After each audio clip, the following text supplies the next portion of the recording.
Hi, I'm Callum from Time Valley Motorhomes, and this is the handover demonstration on a Adria Matrix Access 600 DT.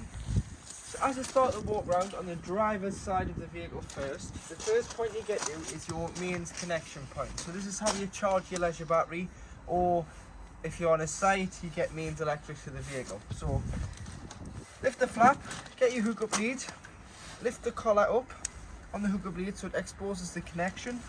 Connect onto the vehicle first, then connect the other side to the site's hookup point or the house's external socket so that you can charge the vehicle when the vehicle is on the driveway. Above you've got external TV points, so if you want to put a TV out in the awning you can connect to here. So you've got two connections for the aerial, which is an F connection, so it's not a standard coax, it's the F, so it's more like a satellite connection which screws on there. Two USBs and a 12 volt 20 amp point there. Opening the door, you do have your step switch, so you can bring your step in and out from the switch here, making sure that it is in before you start travelling.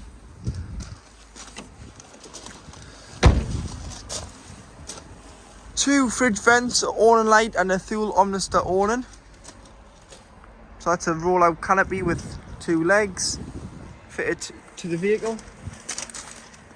Using the habitation key, which is this key here, which has got the Adria logo on, you can open all your external locks. So starting off with this door, this is your cassette loo door.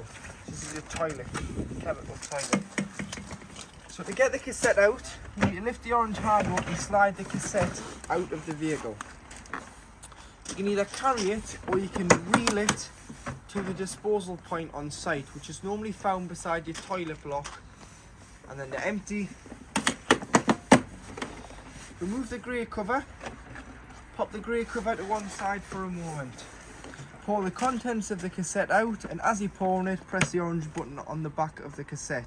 That will allow a bit of air in and stop it glugging and give it a consistent flow. Once you've emptied it, there is normally a tap found nearby. Pop a bit of water in, give it a rinse, tip out again before going in with a cap full of chemical. This cap holds 120 ml and it can be blue or can be green, but ask your sites which chemical they prefer you to use. So whether it's a green liquid, which is a little bit more environmentally friendly than the blue, but you can cap full into here, into the van, and now your toilet is ready to use. Turn the buckles on the door and you do have your garage area. So you've got quite a generous garage on this model. And you do have your tethering rails down the side, so they can be moved depending on what you're tying down, where you want them, whether they're all one end or the other. You do have your cab carpet, your carpets, your hookup lead, all your awning, winding handles in there, your ladder. It is heated, so it's heated via the electric and gas heating on board. You do have a 10 amp 12 volt point and a mains connection point, so if you wanted to charge batteries for electric bikes you can in here, and you do have access from inside the vehicle as well. Two lights with the control panel on. All you need to do is push this end and this will light that one up, and same for the other. On the other side of the vehicle you've got your larger door, but do just be careful that it only takes a max load of 200 kilograms in your garage, so please be careful with what you put in. On the back of the van you've got your high level brake light, your bullet style reversing camera, 2 points where the back panel has been strengthened to take a bike rack. So these are Fiamma bars. You can fit a bike rack to the vehicle, so it's been strengthened to take a bike rack there. And on the bottom of the van you do have 4 parking eyes, so these are parking distance sensors. So you've got camera and sensors on this model.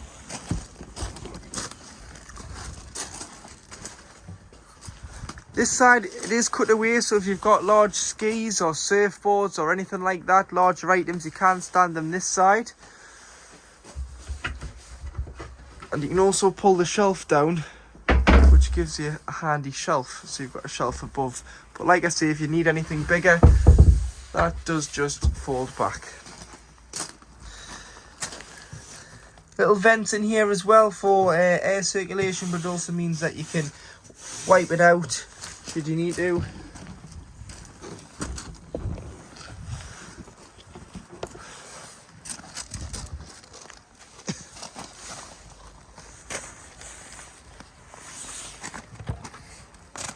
Storage in here, so you can, great place to probably store your hookup lead, because you can just pull it straight out, or bits and pieces that you need quickly. It's not big, but you can store little bits in there. Underneath the van, you do have your wastewater outlet point. So this is your dirty water. So this is anything that's been put down a plug hole. Collects in one tank, and then from inside you'll be able to open this, but always open it over the grid or the specific disposal point on site to get rid of your dirty water. Make sure it's drained before you start travelling, because otherwise you are just going to drive around with weight that you don't need in the van, and which will impact your payload and your consumption of diesel. So do just get rid of your dirty water before you leave your site. This is the vent here for your Truma heating system. So it's more for when it's on gas than it is electric, because it does need to allow the gas fumes out the van. So just make sure that's always obstruction free. If you wanted to use a 12 volt submersible pump, this is where you would get the power from. So this is a plug point for your submersible pump. So you put your pins in there, and then if you were using the pump, you put the other end in here and the pump in the water, and you can suck it from a bucket, an aqua roll, or a barrel if you can't get a hose to the vehicle. But normally with a motorhome, you just connect your hose to the tap. Mainly it's just a brass tap on site, so do just carry some connections in the van with you. Put your hose in, wait until it overflows, or until you look on your control panel and you think that is enough water on board. Again, that does lock with the habitation key. Next up we'll have your LPG. So this is your liquid petroleum gas. This is your gas locker. So you will just have to get your own gas bottles for your vehicle. They don't come with the van. However, I've got my gas bottle on to show you the appliances working on this vehicle. So the motorhome runs off propane, not butane. Butane is summer gas. It will freeze in the winter. Get orange gas, which is propane, and it won't freeze. So you've got a pigtail which comes from the regulator. So from the regulator down to here, you've got your pigtail. On this particular pigtail, it is a thumb wheel pigtail. And what I mean by thumb wheel, it means that you don't need a spanner. It's just hand tighten onto the bottle. You would then open the cylinder, 1 or 2 turns. Don't turn it all the way. It means that if you ever have to shut it in an emergency, it's just, you can do a quick turn and stop the supply of gas.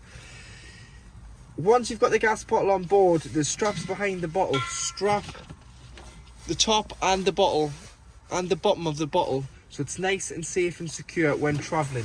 Always ensure that it's turned off before you hit the road, so that you've isolated the cylinder, and that if you were involved in any collision, the gas is safe when travelling.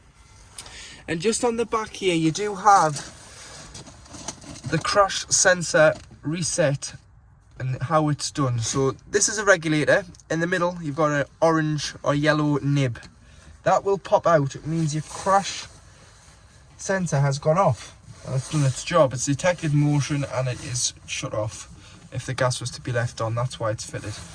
It will pop out. To reset it, press it in for 10 seconds and it will stay flush, and it will allow the gas through the van. So do just check if you're not getting gas through the van, anything off, turn that bottle on, check that this is in. If it's not that, it might be that the gas cylinder is empty. But like I say, do with the straps, strap the top and the bottle and the bottom of the bottle, and make sure that it's nice and secure in the gas locker so that it can't move and cause any damage. Coming to the passenger door, just behind this flap you can find your diesel filling point, which opens with the main Fiat Ducato key, so it is lockable, and it is a 70 litre tank on a Fiat. Underneath, AdBlue, because it's a new diesel engine, it does take AdBlue. This is a 19 litre tank on a Fiat. It will indicate on the dash when it needs it, and it will tell you how much to fill it up with. What I'd personally do is stay away from the drums that you can buy at the petrol station, because they'll overcharge you. They will charge you, in some places I've seen that 10 litres for £30, and it's absolutely madness. Where what you can do is you can buy it on the pump, just like the HGVs, and it's about £1.10 to £1.30 a litre, and this takes 19. So it'll do 5,500 miles on a full tank of AdBlue. Normally once you've covered 4,000 and you've got 1,500 miles left to go, that's when you'll get your warning. Tyre pressure is 5.5 bar, which is 79.5 psi. And then just on this panel here, you've got a little rocker switch, which is just here where my finger is. This is your wastewater outlet. So to allow the water out, first of all, you go to the waste disposal point for your dirty grey water on site, which sometimes can be as close to the hedge, a verge, or some sites even have like a grid that you would drive over and you would just open this. And what you need to do is, so the top, it's a three-way switch. It's a three-way switch, this one. So the top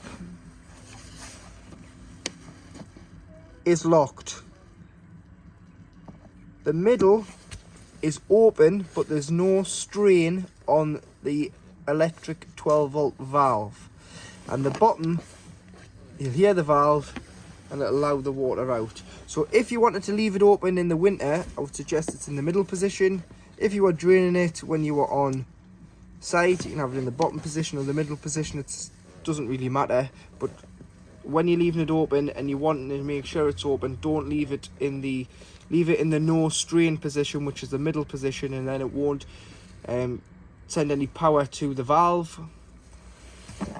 And the top is locked. You'd have it locked when you're using it to stop the water from coming out the valve when it's not meant to. So bottom's open, top's locked, middle is no strain on the 12-volt assisted valve. Engine battery underneath the feet, lives underneath the floor in the cab. So this cover does lift off and you can get access to the main engine battery. Bonnet release is here.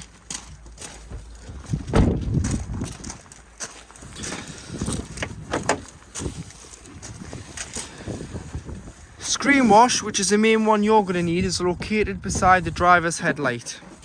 Next you do have your coolant. 3 tabs lift this part of the scuttle off and you can fill the coolant up. Brake fluid, oil filler, no dipstick on the new Series 8 Fiat Ducato. It's an electronic dipstick, so you can see in your dashboard how much oil is in the engine, and if it ever needs it, it will bring up a light to show you that it needs oil. So there's no dipstick. There's no power steering fluid either. Power steering is now electric steering rack, so it's very light, so there's no power steering. Paint code if you ever need it.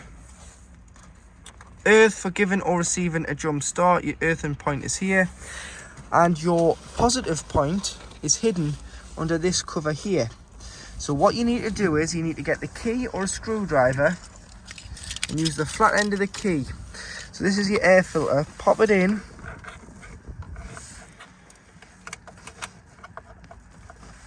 Lift it up. Unlocks this, and this is your positive point for giving or receiving a jump start. And then you do have your weight plate, so 3.5 ton gross vehicle weight, so this can be driven on a standard car license. However, you can tow 2 ton behind it if you put a tow bar on, which means that the motorhome and whatever it's towing can't exceed 5.5 ton. So to operate your Adria control panel, so you need to turn it on and off here.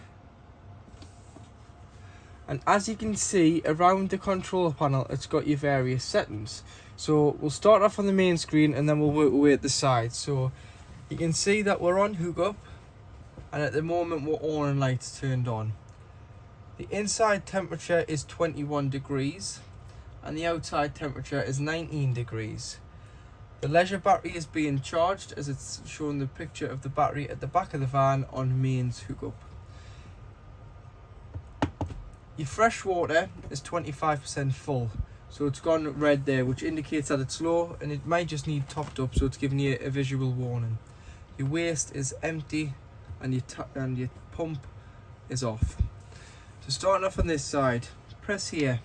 This is your lights. You need to turn on this circuit of lights for your internal lights, and then they all are individually switched around the van. That is your interior light master switch. Then you've got your awning light, so you can use the scroll and scroll to the awning light and turn that off or on. However, there is this switch as well on this vehicle, and this can turn it off, and if I press it again, on. So that's your awning light switch as well. So there's two ways of turning your awning light on. Underneath you've got your temperatures, 21 degrees inside, 19 degrees outside. You've got your settings where you can change your date and time when the clocks go back and forth. Your screen timeout. All in there, and your panel backlight. You can view your battery levels by going here and then scrolling. So you can see that the vehicle battery is at 13.9 volts. It's giving a false reading because it's on hookup. Take the hookup out to get a true reflection of the battery, because it's saying that your leisure battery is 14.3 volts. It's never 14.3 volts. It's because the charger's involved. If you unhook the vehicle, you get a true reading of the battery and a true reflection. And you can see that 0.73 amps is currently being drawn off your active battery, which is your leisure battery. This is your water. So 25% fresh, 0 waste, and this is your back button.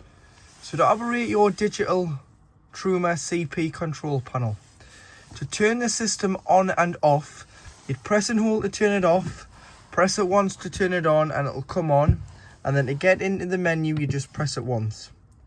You'll notice you've got a thermometer in a van flashing at the top corner. If you press enter, this is how hot you want your vehicle. So you've got all the way off in the summer when you don't want the heating, or you've got all the way to 30 degrees in the winter when it's very cold. So once you're happy, so if we say 27 degrees there, that's how hot I want the inside of the motorhome to be, I'd press enter, and that'll save that at 27 degrees. Now you've got a thermometer in some water. This is how hot you want your water. So if you don't have any water on board, you'd have it on off. 40 degrees for showering, 60 degrees for doing your dishes, but it's entirely up to yourself how hot you want your water. Or you've got boost, which will turn off your heating and prioritize your water first. But for this we'll just say 60 degrees because we want the heating to run along with the water.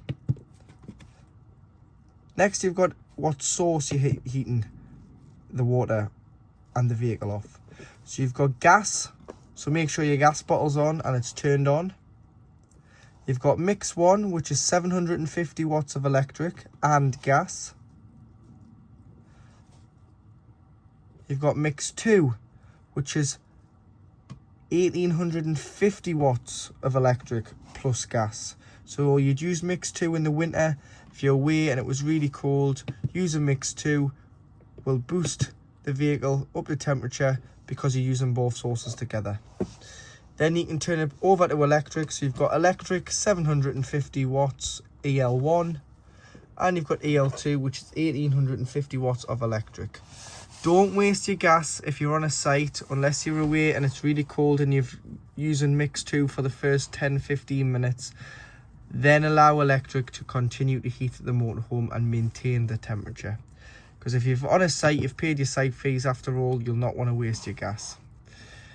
Then you've got your fan in the top right hand corner, so eco or high or boost. This is just a 12 volt assisted fan. So eco will use less 12 volt. High obviously uses more fan speed, so it's going to use a little bit more 12 volt. And boost uses full power on the fan, which is going to use the most out of the 12 volt battery. Sleep with it on eco because it's a lot quieter than sleeping with it on anything else.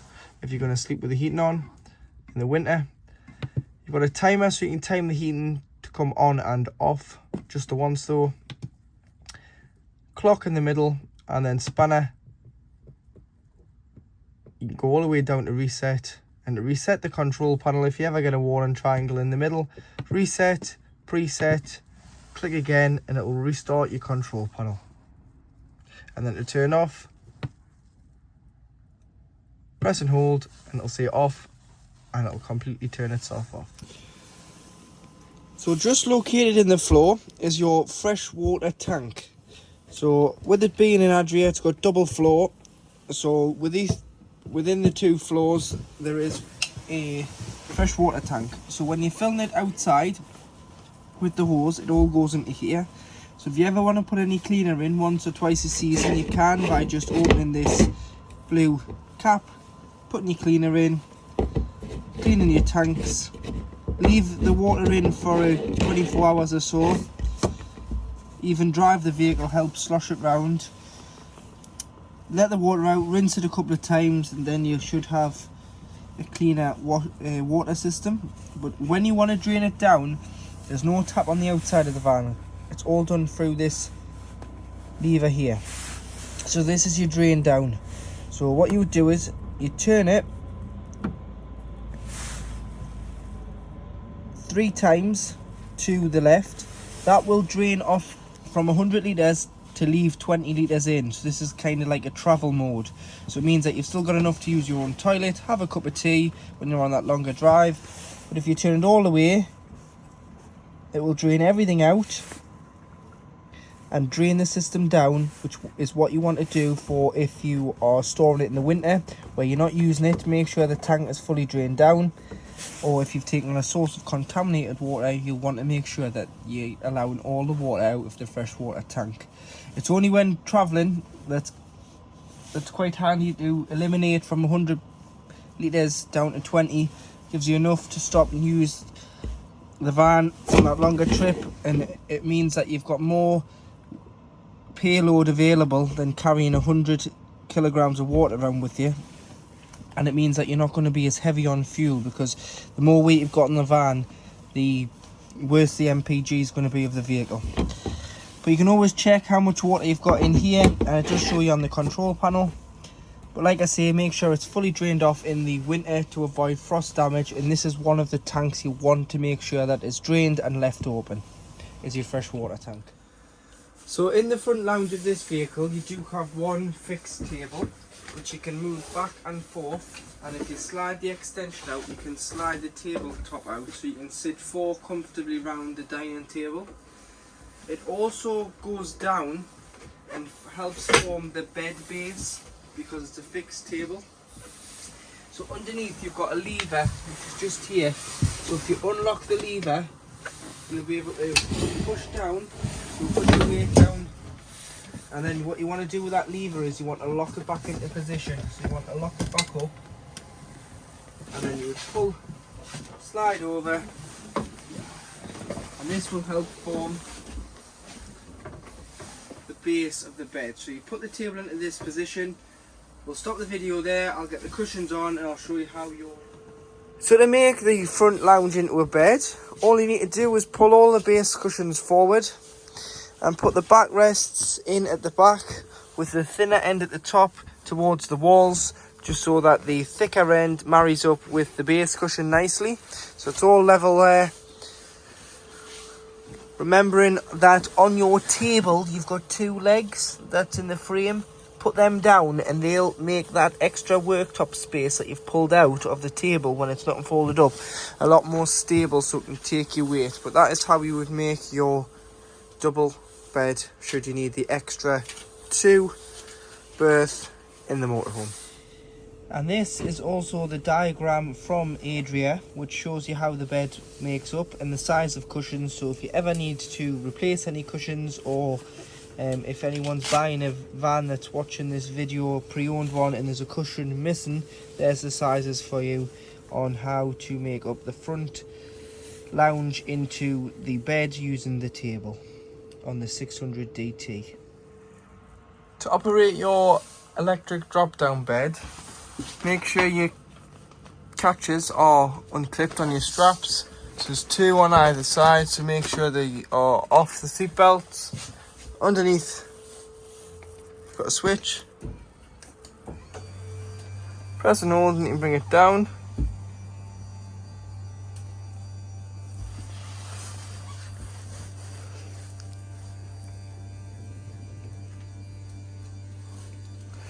you're using it as a 4-berth, you would stop it at any height and put the ladder on that's in the garage at the moment. However, what you can do if you're using it just as a 2-berth, if you remove the backrests from the lounge, you can bring it down to its lowest point. But your backrests do have to be removed because of the cabinets that are underneath. When storing the bed, take your pillows off, leave the duvet on, and you can push it back up using the electric motor. So it's electrically assisted on a switch to take it back up. However, for the winter, I would always bring it down from the ceiling slightly so that you can allow air circulation once you've stripped the bed, so that the mattress isn't touching the ceiling and it isn't getting any damp upon the mattress, because you're allowing air to circulate around the mattress. Safety nets on either side if you're putting children up there, which are here, which are attached to these straps here, so they would just strap back in and you can adjust them to tighten the strap up. In the kitchen you do have 3 burner gas hob, so we'll push down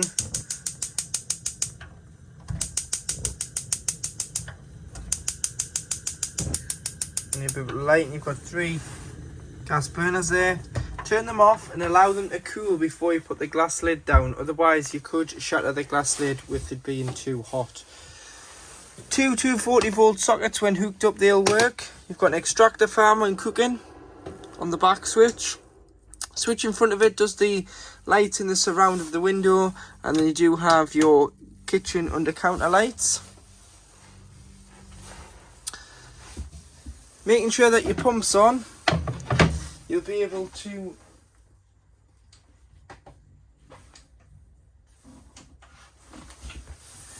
open the tap and you get a pressurised flow of water. So that's hot there.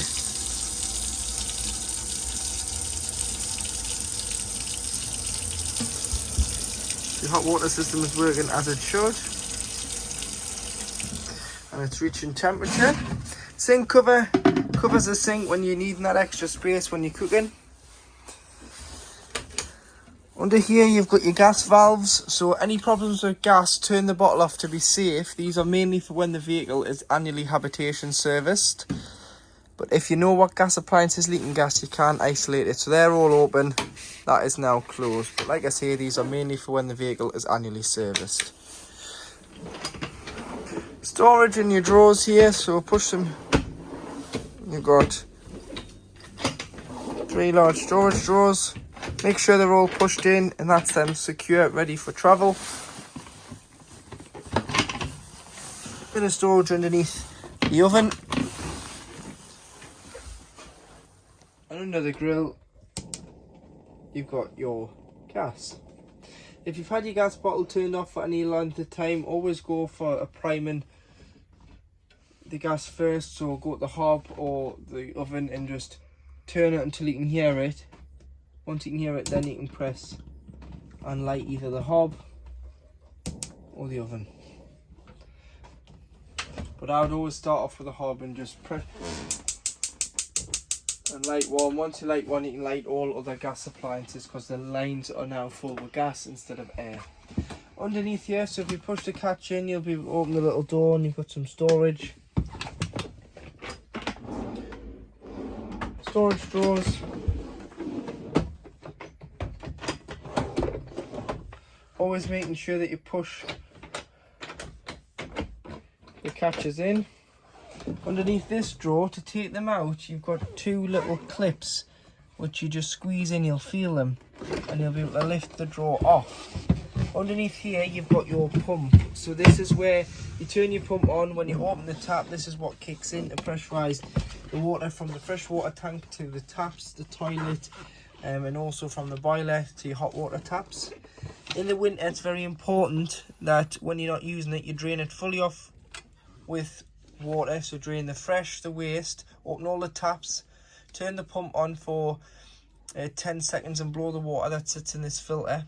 And then if you just unscrew this, there's a filter in there, take it out. You may need a tea towel because there may be just slight little bits of water left in it, but take this off so no water sits in this plastic cover and potentially freezes and cracks, because if it does, you'll be none the wiser. You'll turn your pump on and you'll get water coming out from underneath the kitchen. And that's happened to a lot of customers, not on this particular motorhome, not just Adria's, on all different motorhomes last year, because they didn't. It's always advised to take the filter and the cover off. So that is in there, and then to put the drawer back on, you just put it back on.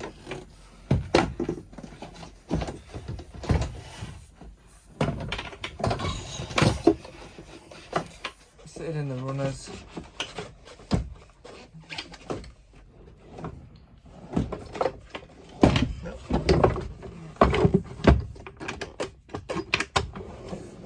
That's it, and that gets a hold of it.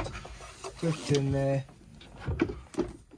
That's it.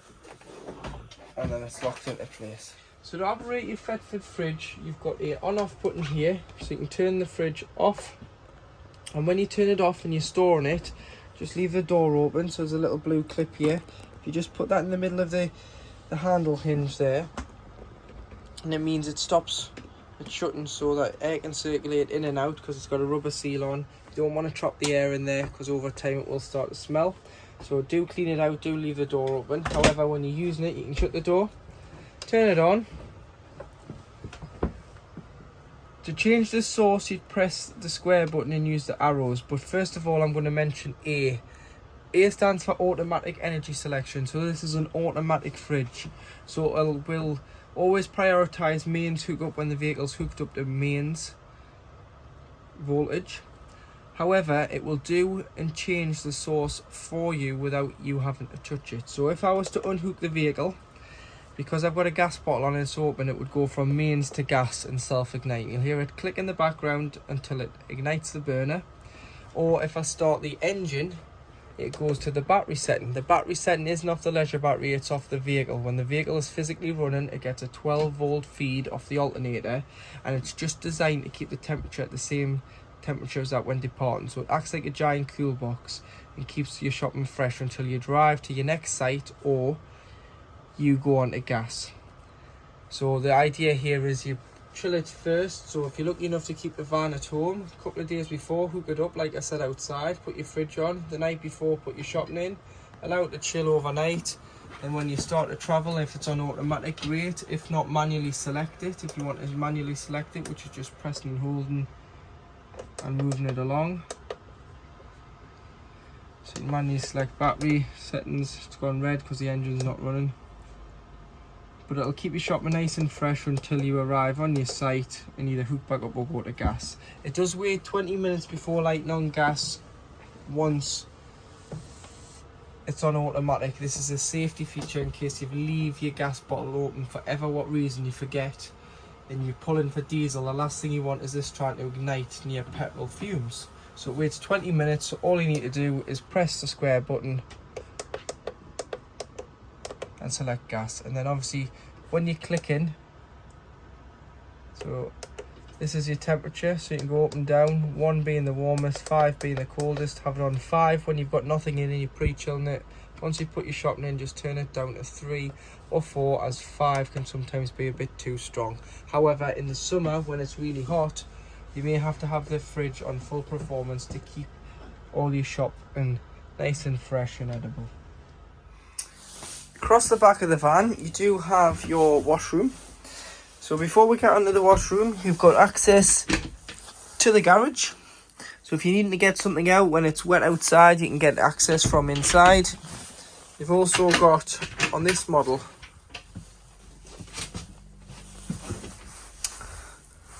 a large washroom area. So you've got, behind the washroom, should I say, you've got a large wardrobe. So you've got hanging rails there for your clothes, with some shelves around the outside. Storage drawers, which is quite handy. You've got 2 storage drawers to store your bits and pieces in that you need to store. Light will come on and off by itself because there's a sensor on this door here. To operate your toilet, ensure that the pump's on and press the blue button at the back, which is your freshwater flush. So press, you'll get a bit of flush from the freshwater tank. Flush the toilet first before you even think about using it. and open the blade, which is this grey lever here, so it's to the right. You can now use the toilet as the blade's open and everything's going to go into the cassette. Once you've finished, give it a flush. If you've got any pink liquid, put that in a spray bottle, dilute with water. This is the opportunity to spray the bowl. Flush, and always close the blade back to the left. If that blade is left open, you will not get the cassette out the outside of the van, because the mechanism on the top of the cassette is locked into the bottom of the toilet. So always make sure you do it in that order, and you'll ensure that it's always closed before pulling the cassette out the outside of the van. 3 green lights underneath the diagram of the cassette, and it will indicate that it's full. You've got a toiletry cabinet underneath here with a small sample of blue chemical there. Toiletry cabinet here. Your bathroom light switch, you've got your main mirror switch, and then you've got your main spotlights on the top. Push plug for the sink. Again, you've got some hot water coming through there. On this side you do have your shower. So hanging rail, which is great if you're going on a longer trip. You can utilise this as an added wardrobe if you're not going to use the shower, because some people don't. But if you are, if you've been caught in the rain, hang your coats in here, or your towels, and they'll drip dry and there'll be no mess. Magnetic shower screens, so they just pull off the back walls and they'll be able to come off and use as a shower screen. And always make sure that when you are winterizing the van, so we'll talk about the boiler later on in the video, but you want to make sure all the water's out of the van. Make sure you leave your taps open, so your shower mixer open, your hand basin tap open, your kitchen sink, but also unscrew your shower head from this silicone hose, because you don't want any water to freeze in there, because it'll split this pipe, and then you'll come to use the van and you'll want to know why your shower's not working. It's because you've trapped water in there and it's formed ice with the cold. So what I like to do is just unscrew the shower head from the hose, put the hose down in the shower tray, leave the tap open. Any water that's in there drains out the 2 plug holes in the shower tray. And always make sure with the white finish of the shower tray and the toilet and the sink, you don't use any harsh chemicals on this. No bleach, no scourers, no scrubbers. Microfiber cloth, Dettol spray, or a little bit of Fairy Up liquid. Nothing else, because you'll ruin the finish of the white glossy plastic and it'll turn to a creamy discoloured look, and it'll look awful, and you'll need to either respray it or replace it, and it can be costly. So just make sure you're being very careful with what you clean your toilet, your shower tray and your sink out with. You can find your trips on mains 240 volt just under here. So your trips are there, so if you've tripped the vehicle out, try here before you try your main site. If you think you're not receiving power, the best way to check is press the trip button. If it trips like it has there, you are receiving power. If it doesn't trip, you're not receiving power. And you've also got a little battery master switch there, so you can turn the leisure battery on or off. So it's best to turn it off when travelling, or should I start again. It's best to turn it off when you're storing the vehicle, not when travelling. When you're wanting to store it, it just means that it will not allow any power off the leisure battery, so you'll not get a power drain off your 12 volt leisure battery. And turn it on when you're using it, so that you can utilise the charge of the 12 volt leisure battery. So your trips are here. If you lift the board and lift the seat back up, underneath here you've got your AGM leisure battery. So your leisure battery's there, and you've also got your 12 volt module, which is your battery charger, and all your trips. So these are your 12 volt fuses. So if anything trips on 12 volt or is not working, it's going to be a fuse. So you would come to the fuses, they're all listed what they do, so carry some spare fuses with you, a multi-pack. You can get them off eBay, Amazon, quite cheaply. Carry them in the van. If one does blow a fuse, what you just need to do is pull the fuse out, look in the middle. This one's intact. If that U shape in the middle is blown, you'll know because it's not intact, and you'll be able to replenish the fuse.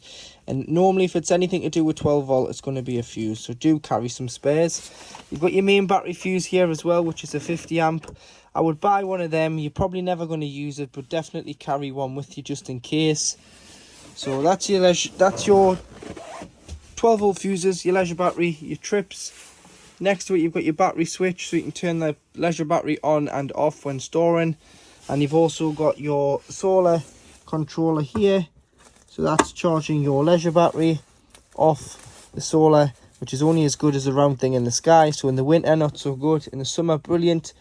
But we always recommend that every 2 weeks your leisure battery is charged, because in the winter you don't want to allow this battery to go flat, because if you allow it to go flat and you leave it flat, unfortunately when you come to reuse it, it won't take enough charge. So it might go from being 100% of a battery to 60%, or sometimes even worse, 40%, and you'll think, why is the battery not holding charge? It's because you've left it in the winter.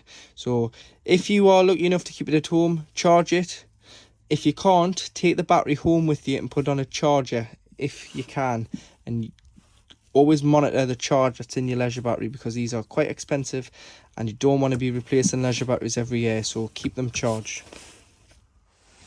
So to assemble your lounge to 2 travelling seats, what you need to do is you need to remove all the cushions, but keep this one. So keep the bigger one, pop that out the way for a moment, slide this back, slide this up, put your seatbelt over it, and you've got a full backrest of a seat. That slides up. That now slides back down. You put your base cushion back on, and you do have a backrest. So lift the head up, rest up, pop that in. You can drop the headrest back down now. That gives you the back for the seat, which clips around the frame. So this has got what's known as a smart lounge on, so converts to 2 travelling seats for an adult there, or 2 children, with a full seat belt which clips down this side, so the buckle will just be hidden down there, so you want to fish that out. That's 2 seats on either side, which makes it's a 4-berth, it's a 4-belted van. But all you need to do is push this section in to get your feet in, and there you've got a seat that's for not just only for children, but for an adult as well. And then when you get to your site, you can just disassemble that, and you've got your large nice lounge to sit in when inside the van. So in the hatch in the floor is your boiler drain. So in the winter it's very important that you drain the boiler down. This is an anti-frost valve, so located just behind is your boiler, which holds 10 litres of hot water and provides air-blown heating throughout the vehicle. However, when you're not using it, it's very important that you drain it down in the winter. You don't have to drain it down in the summer when we're experiencing normal temperatures. It's when we're experiencing cold temperatures, so anywhere from the back end of October, November to March, April time, when we're in our winter season. So all you need to do is, this will automatically drain itself at 3 degrees when it senses the cold. However, never become fully reliant on this in case it ever does become faulty. So what I would do is, when I park the vehicle up and I'm not going to use it again, just turn the valve. The blue button pushes out at the bottom and all the water drains directly out underneath the van, out of the boiler. When I want to reuse it, you turn the diamond on the top and push the button back in and it shuts. However, if you're using it in the winter for that odd weekend and that button isn't staying in, try just heating the area up first by selecting the heating first for the first 10-15 minutes. Push the button in, this area should get warm because there's a pipe here. If not, blow the hairdryer on it, that warms it up because it's doing its job. It's staying open and opening the valve because it's sensing that it's cold.